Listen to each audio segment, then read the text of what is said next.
Welcome everyone. Today I am here to speak about Postgres 16 and beyond. Myself Amit Kapila, I am working in databases for more than 2 decades, primarily in Oracle and PostgreSQL. So before going to the actual agenda or the actual talk, I would like to share with you how PostgreSQL is being evolved over years. We have started this project in 1997 from the University of University of California, Berkeley project. And from there on, a new version with major features is being released every year. With it is interesting to see that how in recent years PostgreSQL is being evolved for large volume of data. In that regards, I would like to highlight some of the important features in the recent releases and how Postgres is being evolved with that. With 9.0, we brought streaming replication into PostgreSQL, which helps in the failover kind of thing where one node goes down and other nodes can take over. Then to make it more reliable in 9.1, synchronous replication has been introduced. Then foreign tables, unlocked tables have further enhanced its value. With 9.2, we have entered into a new landscape with JSON data type where documents and its related data could be stored using this data type. And index-only scans have been introduced, which help in various kind of, which improve the various kind of queries and their speed. With 9.3, we included updates to foreign data wrappers and materialized views. With 9.4, JSON-B data type has been introduced, which is an improved version of JSON and which allows faster processing and indexes on that data type. With 9.5, row-level security and BRIN indexes have been introduced. And with 9.6, a parallelism came into Postgres with parallel sequential scans and parallel joins, wherein OLAP kind of applications also started to make benefit out of this. And to further enhance our reliability, we introduced multiple standby servers in synchronous replication. And with Postgres 10, a new landscape has opened for Postgres with logical replication and declarative partitioning. Why I am saying is, till date, we are going to release 16, and with each release, these two features are some of the key things which people are working on to improve. Then with 11, SQL stored procedures have been introduced, which helped in migrating from other databases to Postgres. Partitioning by hash key is introduced. With 12, we have done partitioning performance enhancements and introduced table access methods into Postgres. With table access methods, people can write their specialized storage engines which can integrate with Postgres well. And then with Postgres 13, some of the key features we have done is deduplication in the B tree index, incremental sorting, parallel vacuum for indexes. With 14, we have done the read scalability by improving our snapshot mechanism, which led to read scalability at high number of cores. And also, we have allowed logical replication of in-progress transactions, which reduces the lag in apply for large transactions. Then we also reduced the bloat for B tree index and allowed parallel scans for Postgres FDW. Then with 15, we introduced the merge command, which was being discussed from a couple of years in Postgres and finally landed in 15. Then we also introduced shared memory stats, which improved our current statistics mechanism, and this would help us in the going forward releases to add more statistics and monitoring capabilities. Then logical replication is again improved by introducing row and column filters. Server-side compression for faster and smaller backups have been done. Now with 16, we are coming with a lot of new features. Some of the key features among those are logical replication from the standby. I will cover these features in detail. Then parallel apply of large transactions. SQL JSON standard compliance has been done. Faster relation extension and load balancing via libpq has been introduced. So now I would come to the actual agenda of this talk, which is key features in Postgres 16. And then also I will touch in brief about what we can look forward in next releases.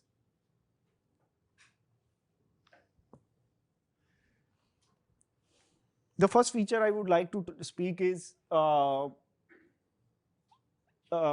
like previous to Postgres 16, setting up bidirectional or n-way logical replication among nodes was difficult, because for the same table, if we set up such a replication, it will lead to infinite loops. So it was not usable. With Postgres 16, we are introducing origin filtering, with the help of which bidirectional or n-way logical replication setup can be done. So this is the first feature. Then we also started allowing logical decoding from standby. This can be used to distribute the workload, where subscribers can subscribe the data from standby when primary is busy. For this feature, we need to enable we need to set wall level equal to logical on both primary and standby nodes.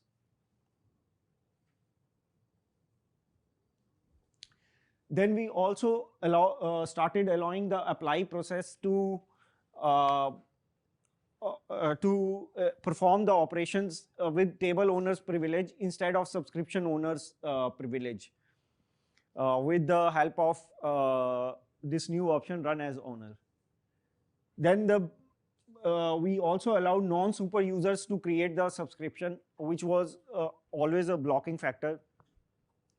So for that, users need to have a PG underscore create role subscription, create subscription role granted to them.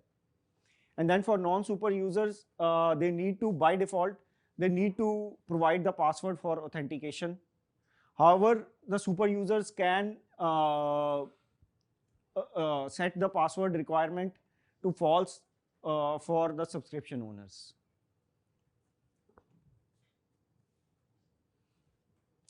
Then we also allow apply of large transactions to be performed in parallel. Here we have seen about 25 to 40% performance improvement for the bulk loads in the logical replication setup. Here the main idea is that each of the large transaction is assigned to the apply worker, and which improves the lag by immediately applying instead of waiting till whole transaction is received by the subscriber. And the degree of the parallelism could be controlled by max parallel apply workers per subscription. Yeah. So what defines large transaction? Basically, there is a configuration parameter in the publisher side which says logical decoding work mem. Any transaction which is greater than that size would be shipped in pieces. Otherwise, say the transaction is in say 500 MB or 1 GB, very large transactions, it would lead to a lot of apply lag. Like earlier, we used to wait till commit before shipping it. So now we get it and immediately apply it also with this facility. We also allow the logical replication to copy the tables in binary format. Prior to this release, the binary option was there, but we could only replicate the data in the binary format, not the initial copy. So this also reduced the time spent depending on the column types.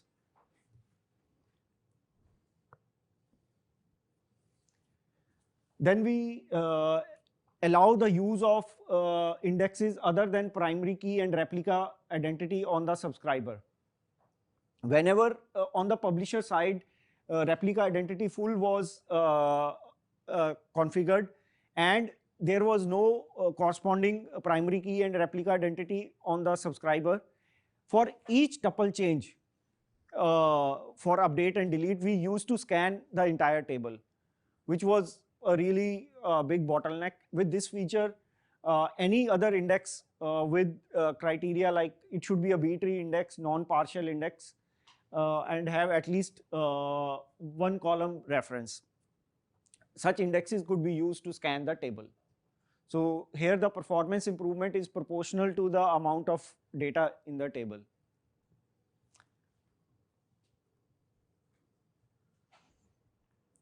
This is all some set of improvements we have done in the logical replication area.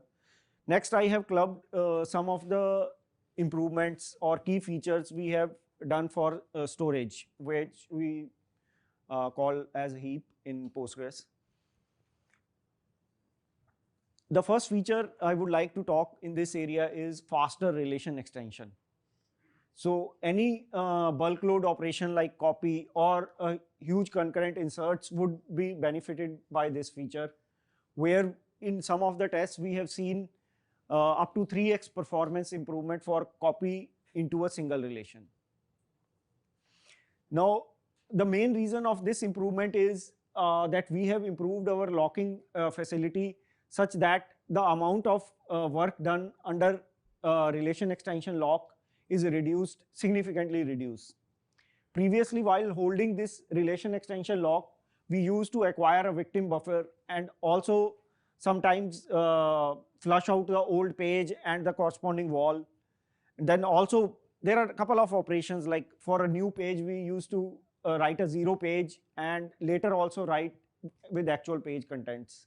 So all these operations are moved out of relation extension lock, and which led to this big improvement in relation extension.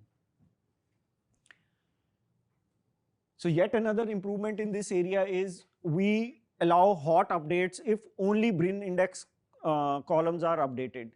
It is a well-known fact that Postgres leads to write amplification when the index columns are updated. Say if there are 10 indexes and even if one of the indexes got updated, the corresponding column, all index will need to be updated. But here it is an optimization which allows to avoid the write amplification for bin indexes when the bin index column is updated. However, if the column is in the index predicate, then this optimization doesn't apply and it will lead to a non-hot update.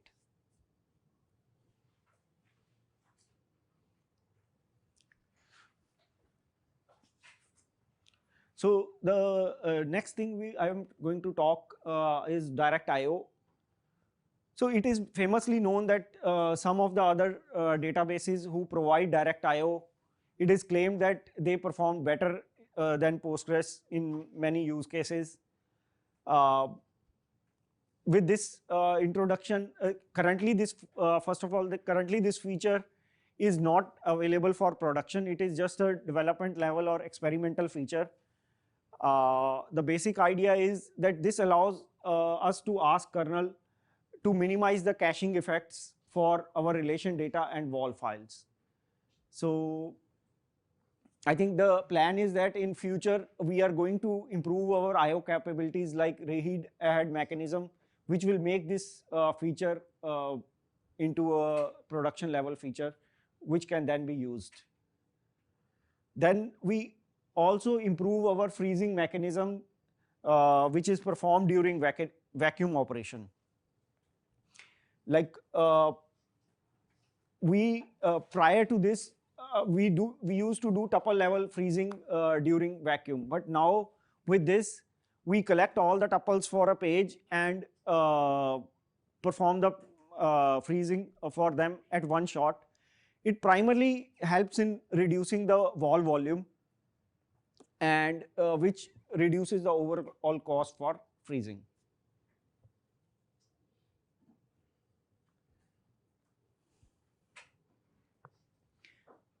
Next this is really a good enhancement for the people who want to monitor I/O happening in the Postgres. We always used to hear the complaints about I/O in Postgres, but this feature will help us to monitor and tune the I/O in Postgres in a better way.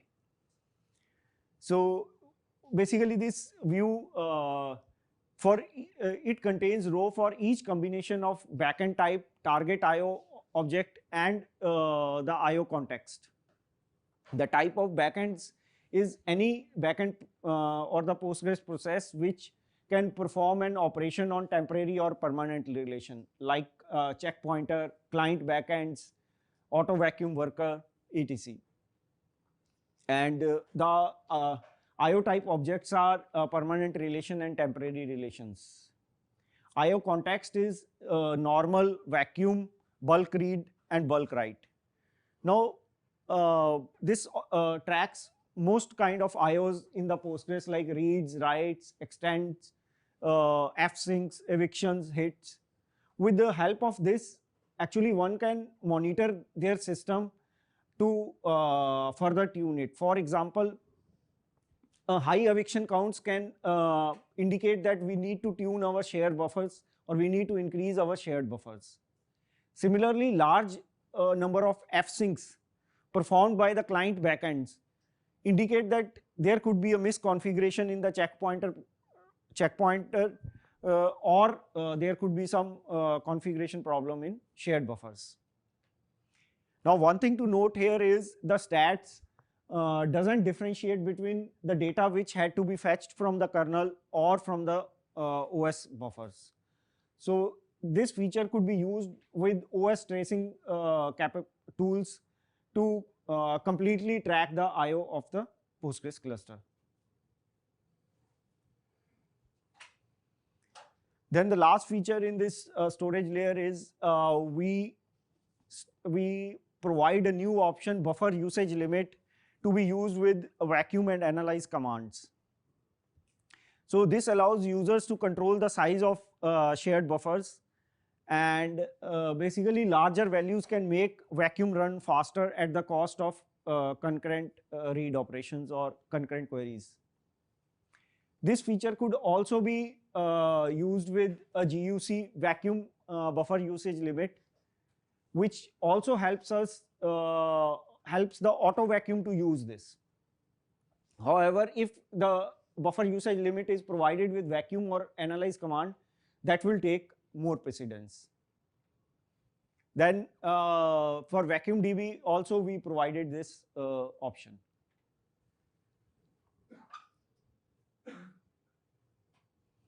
This is all about the improvements in logical application and storage area. Next, I would talk about some of the improvements which I have clubbed under the SQL section in this release. First is we have improved the journal support for text collation, which provides rules for how the text is to be sorted. So rules can be defined based on the specification I have linked here. You can see that while creating a collation, one can specify a rule something like G comes after A but before B, which is very different from normal character sorting. So such rules can be defined during create collation, create database, create DB, and init DB. Then we are also in advanced discussions to allow ICU to be the default collation provider. It's still not decided whether we are going to do this for 16 or not, but we are trying to do our best in this area. Then we also added the support for predefined collations like Unicode and UCS Basic.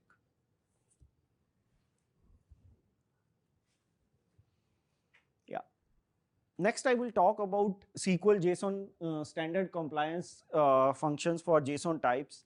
This feature is being worked upon in community from a couple of years, and in this release we have done it partially. which is really good. So the kind of functions we have came up with is JSON array aggregate, JSON object, and JSON object aggregate. JSON array allows us to construct a JSON array from either a series of value expressions or from the results of the query expression from the select. I will give examples of simple examples of each of these functions in next slide to make them understand easily. Then with JSON aggregate, it is array aggregate. It is almost behaves similar to JSON array, but because it is an aggregate function, we only take it only takes one value expression parameter. JSON object creates an JSON object from a series of key value pairs, and JSON object aggregate also creates a JSON object, but it only takes one key expression and value expression parameter. So let us see this with a few examples. So in the first example, we can see that different kind of array elements have been given, like JSON object was there, a null, and then scalar values are there, and JSON array has formed an array for different kind of value expressions. Whereas in the second example, JSON array aggregate, where it could take only a single value parameter with different elements and constructed an array. Now JSON object also is a function, as I have told, is forming a JSON object from key value pairs. One thing to note in this, there is a clause absent or null, which means that if any value evaluates to be null, then that key value pair, whether that should be included in the final JSON object or not, this indicates that. Here it is absent or null, so you can see that it doesn't get included in the final output. JSON object aggregate also gives us the JSON object, but for a single key and single value parameters, single type of.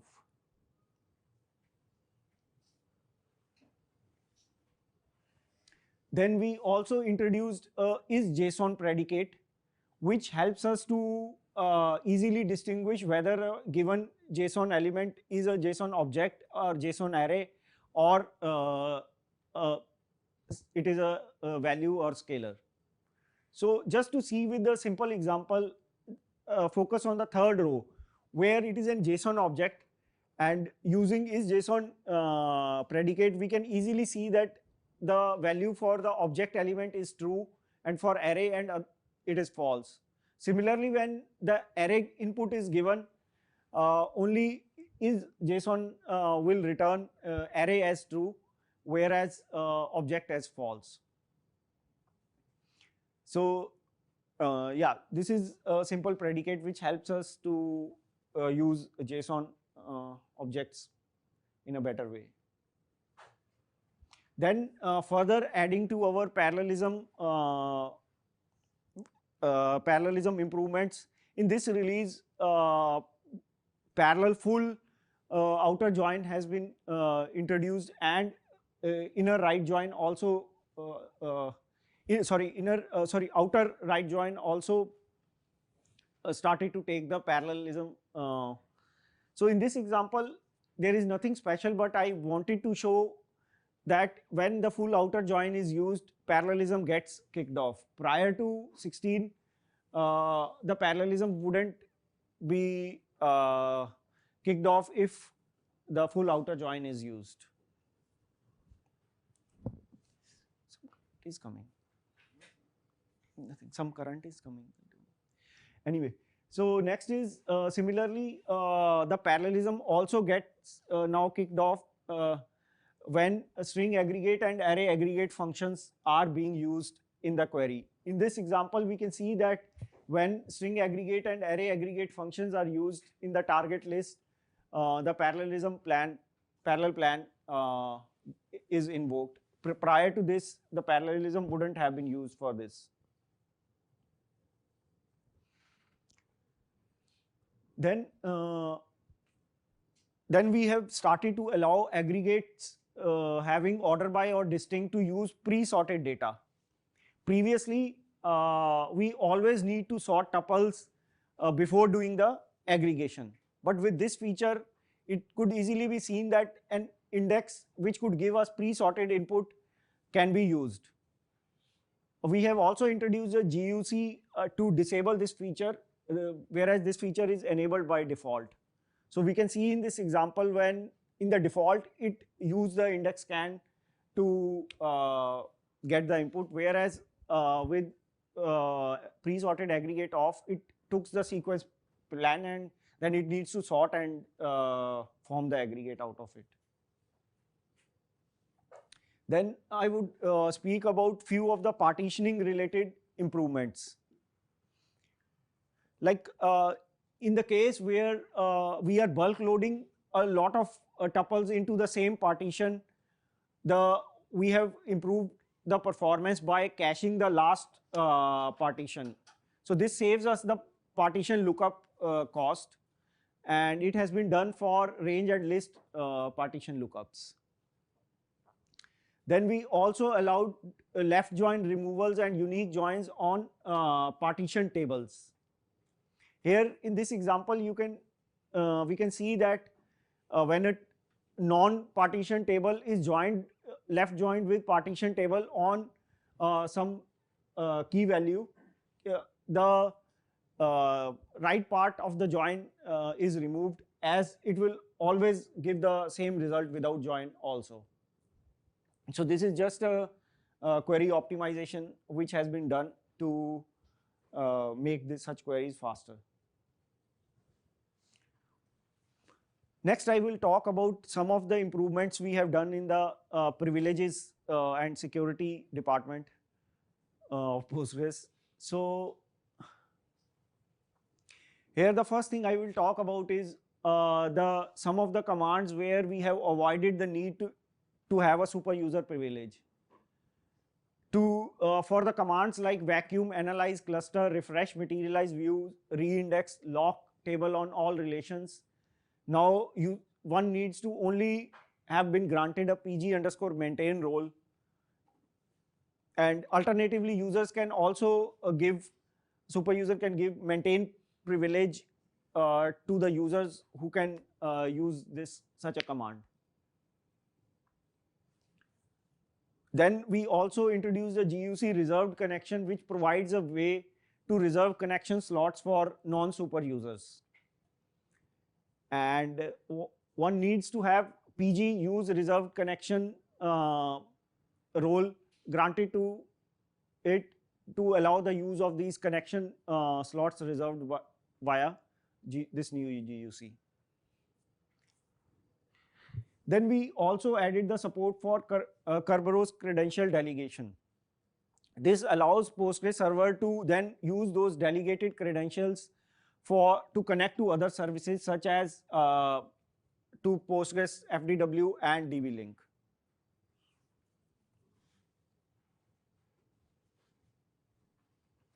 We also added a new option, require auth, to specify a list of acceptable authentication methods. Now, this also allowed us to disallow certain authentication methods by providing a prefix negate operator with any of such methods. If the server does not present one of the allowed authentication requests, the connection attempt done by the client fail.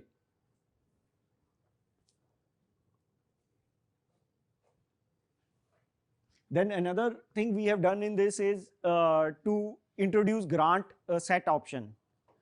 If this option is set to true, this allows the member to change to the granted role using the set role command. Similarly, if one needs to give the object ownership to another role or alter the existing object's owner to another role, then one must have the ability to set role for the new role which you want to make the object ownership.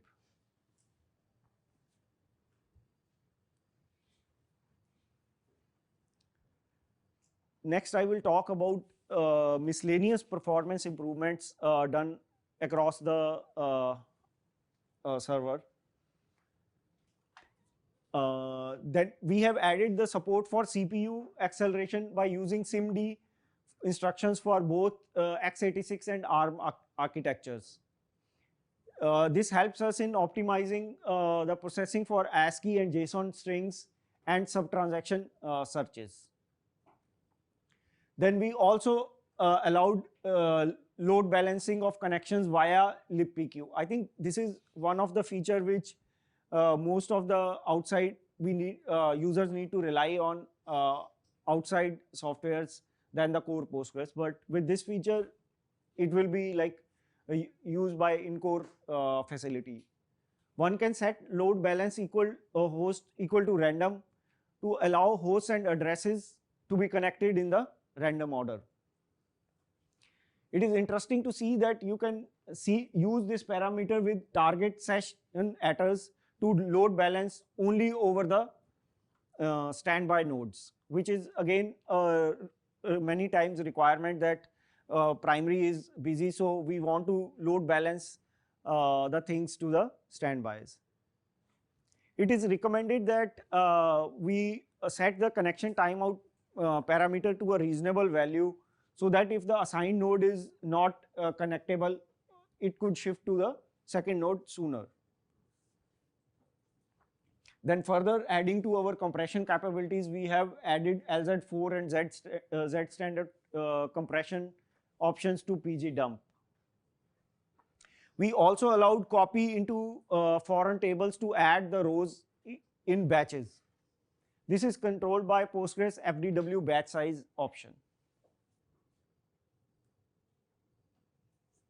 Then there is a journal performance improvement for PG underscore str to int category of functions, where we have seen that there is a 8% speed up of copy into a table containing 2 int columns.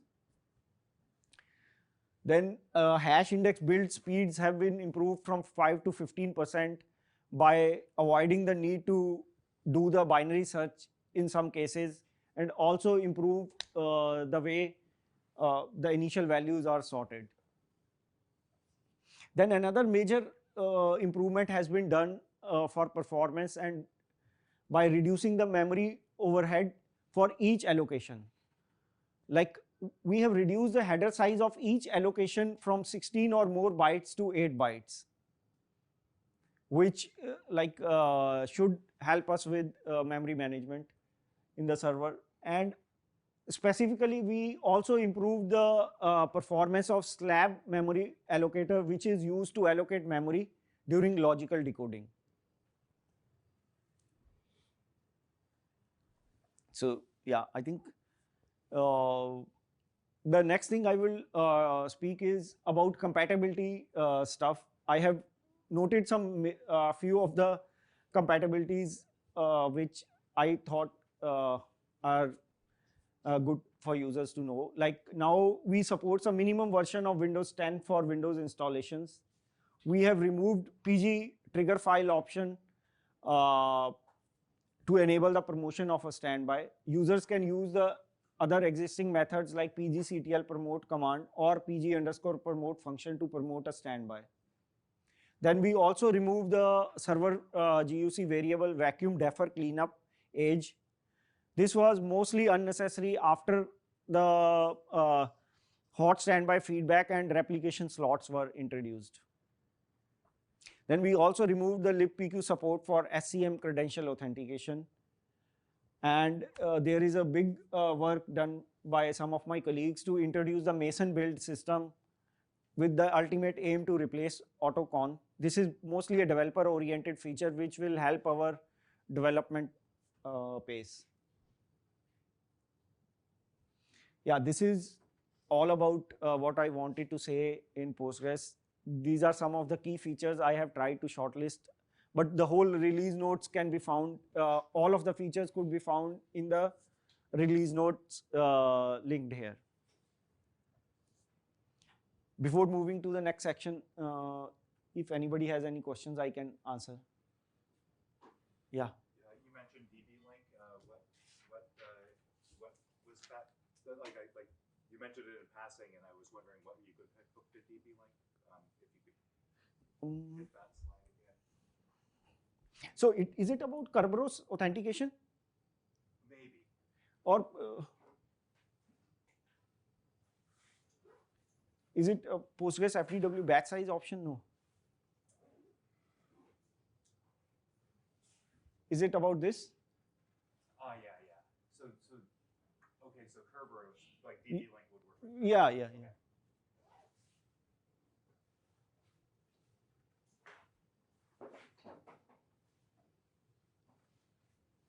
Okay, so So next I will talk what one can see in the future releases.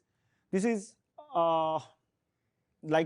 please note that this is just based on what I see being discussed in community or what are the patches in commit fest queue. But the story could be different when the actuals. So various improvements in logical replication are being discussed, and some of those are DDL replication of sequences, synchronization of replication slots to allow failover, upgrade of logical replication nodes, reuse of table sync workers to improve the performance of initial sync, and time delayed logical replication. I'm sure there will be more in the coming year. Then a continued work to reduce the number of commands that need super user privilege. Some of the SQL JSON standard compliance we have introduced in 16, and work is being continued to further improve this capability. Then there is a work for automatic transparent encryption and decryption of the particular columns in the client. Then from quite few years, a work is being done by some of my colleagues to introduce asynchronous I/O capabilities, which will improve the system performance for various large operations like sequential scans or vacuums. And I think it will also help us to make direct I/O functionality into the prime time. Then there is also a recent discussion started to improve the case where we need to open and close large number of files. We are planning to introduce large relation files either via some configuration or via other technique to improve in that category. Then we are also, there is a discussion to further enhance table AM APIs to support the need for specialized storage engines. Then we are still working on improving the scalability further by improving the locking techniques in Postgres. Like as with every release, constantly a work is being done in the for improving partitioning and vacuum technology in the community. For example, in the last release, we were discussing to use a specialized data structure for storing dead TIDs during vacuum, which if get realized will help us improving the vacuum further. Then after shared memory stats, constant work is being performed on improving the monitoring and statistic capability of Postgres. Then I think TD we are hearing from a long time, people are working on it. I think the only good point we can see here is that we haven't stopped yet. So that is only the best take we can take. But yeah, I think my colleague Stephen Frost is going to give presentation on the current progress and work for this. Interested people can go to that presentation. Then similarly, another big feature is 64-bit XIDs. This is also being talked up for a number of years. But again, the same thing, like good point only is that people have not stopped discussing and trying their best effort. So, a number of decades. Yeah. I don't know. I think we should just see the good points that at least now, yeah. So for parallelism, again, there are patches proposed to parallelize correlated subqueries and allow parallel safe init plans, which is both are in some way related to subqueries. Then another good feature being proposed recently is to reduce the wall headers sizes, which will overall reduce the wall size in the system, I think. Then we are also discussing moving SLRU into the main buffer pool, which will in turn improve our lot of operations, like wherever SLRU is used, like when for large number of sub transactions or for PG commit transaction status checking. So all such things have the potential to being improved with these improvements.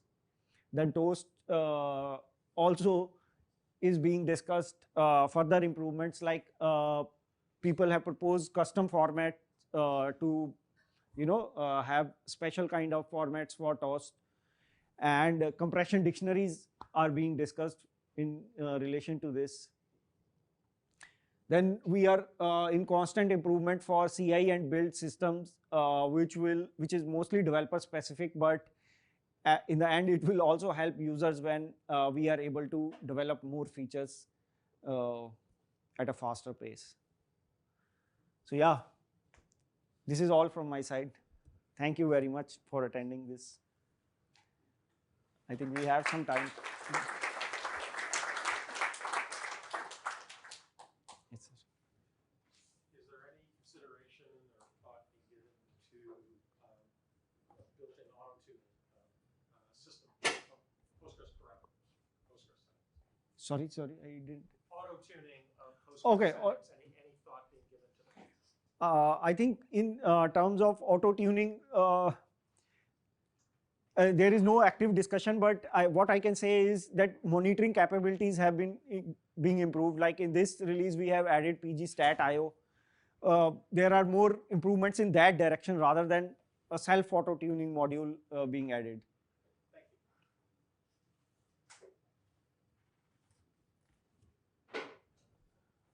Anyone looked at basically being able to sort of detach the data for individual partitions and then bring it back? I'm basically sort of comparing an application, or looking at an application where we're considering using Snowflake or Postgres, where we've got data from a number of different customers, and we only need a small part of that data, but for a small number of those customers to sort of be hot in the database, and we want to be able to archive the others, but bring them back quickly. So ideally, what we'd be able to do is sort of partition a table by customer, choose the storage locations for those individual partitions, and then for some of them, basically disconnect them from like sort of. But we have the detach. Put it into S3 storage and bring it back. Oh. And because I mean, S3 storage is like. But we have a capability to detach and attach partitions. Yeah, but I think so. What I understood from the documentation was that I can detach the partition, but then they really recommended not sort of removing that like. Oh. Like, because it basically said that I can detach the partition, but if I, for example, remove the underlying mount that it's on and try to bring it back, there could be issues with the indexing and things like that. What I want to be able to do is take a partition for a given customer. Yeah, I think this is yeah. Archive it to S3 and then bring it back when it's needed. And I think currently the only way to do that is to. See, I am not aware of exactly which exact limitations we have. In general, we so for others the question is whether we can safely detach from a large data set. If can we safely detach the partition, move it to S3, and then bring it back, right? See, in general, there is a detach and attach capability in Postgres, but I can look into it. I am not particularly aware what are the restrictions and if there is a what work is needed to make that happen. My understanding was because I first saw that and I was like, this is fantastic, this is what I want, and then it sounded like they specifically recommended against. So is there any problems mentioned there? I think there was an issue with the indexing. Like it was basically the indexes were not like you create a partition, choose a file location for it. I think you can. Offhand I don't know what are the exact problems with this, but you can contact me and I can also once look at it. If you know some exact problem, I think we can discuss. But offhand I also I'm not aware that what exactly is the problem. Thank you. Yeah. Is there a quick explanation for how the per allocation header size was reduced from 16 plus to 8? Was there information in the old header that was decided didn't have to be there, or is it essentially the same information encoded more compactly? Yeah. I think it is the same information encoded in a better way.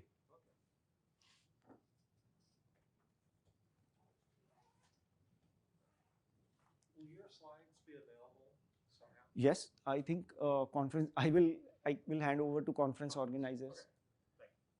So will these presentations, slides be available online? It will be at some point, yes. Right. It will be at some point.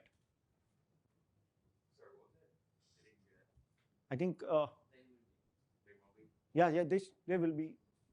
I think the exact time only organizers can tell. Okay, I think we are done. Thank you very much. Welcome.